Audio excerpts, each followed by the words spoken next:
Les souvenirs les plus forts de la guerre, c'est les bruits de bombardement surtout. Et le fait que nos nuits étaient très souvent interrompues par ces bombardements. Si c'était très violent et très proche, on devait tous fuir, descendre dans l'abri, en bas de la maison, dans le sous-sol de l'immeuble, pour être plus en sécurité, quoi.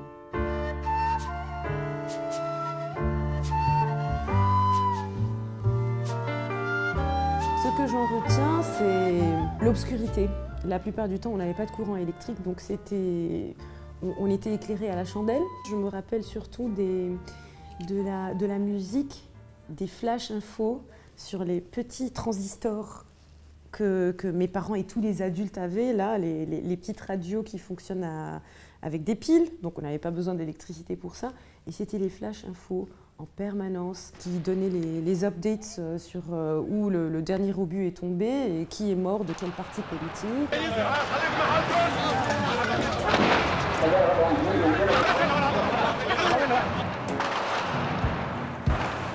Quand c'était calme et qu'on avait le courant électrique pendant quelques heures par jour, j'en profitais surtout pour regarder. On avait plein de cassettes, de vidéocassettes des spectacles de Chantal Goya.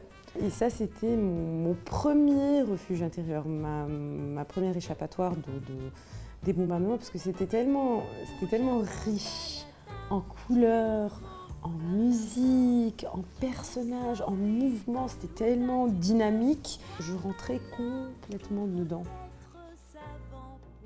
Une fois qu'on a réussi à échapper à la guerre et on a réussi à déménager à Chypre, c'était tellement diamétralement opposé à la vie au Liban, surtout en termes sonores, des conditions de développement, disons, relativement très normales par rapport à ce qu'on avait connu durant notre enfance à Beyrouth.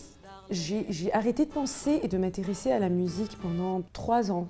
De manière rétrospective, j'attribue ça au fait que justement, une fois qu'on a bougé à Chypre, c'était un tel havre de paix pour nous que la dimension thérapeutique de la musique n'avait plus aucune raison d'être.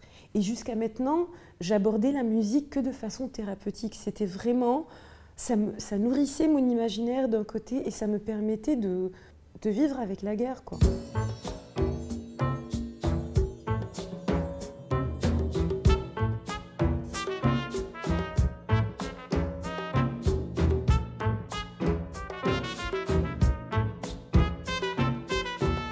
Je me suis réveillée à la musique de nouveau en 93, quand, durant une soirée karaoké avec mes frères et sœurs, mes cousins et mes amis, on était un grand groupe d'adolescents, ma sœur, alors que j'avais jusque-là refusé de chanter dans les soirées karaoké, elle met mon nom sans me prévenir pour que je monte chanter. Donc je monte chanter I Will Survive. Et là, je me suis rappelé à quel point j'aimais chanter. Et à quel point j'avais besoin de chanter, de m'exprimer en chantant. Et donc, les choses se sont faites un peu en parallèle. Je voulais absolument être financièrement indépendante de mes parents et je voulais continuer à chanter et à pratiquer. Et donc, j'ai trouvé le meilleur job d'été d'adolescent qu'on pouvait jamais trouver et c'était animatrice de soirée karaoké.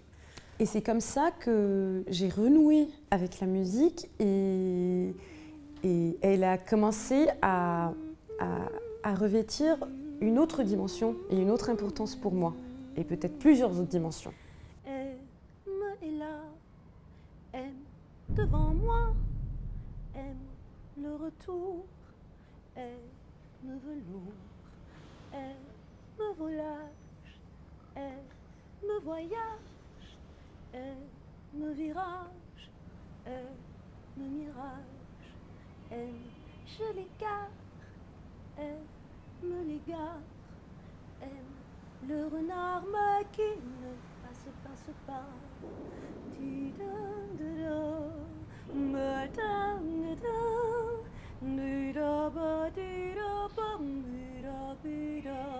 Le renard passe à chacune à son tour. Le renard passe à chacune à son tour.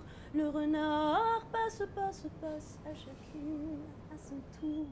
Le renard passe, passe, passe, à chacune à son tour, à chacune à son tour, à chacune à son tour, à chacun de ses tours. C'est mon jeu qui se casse.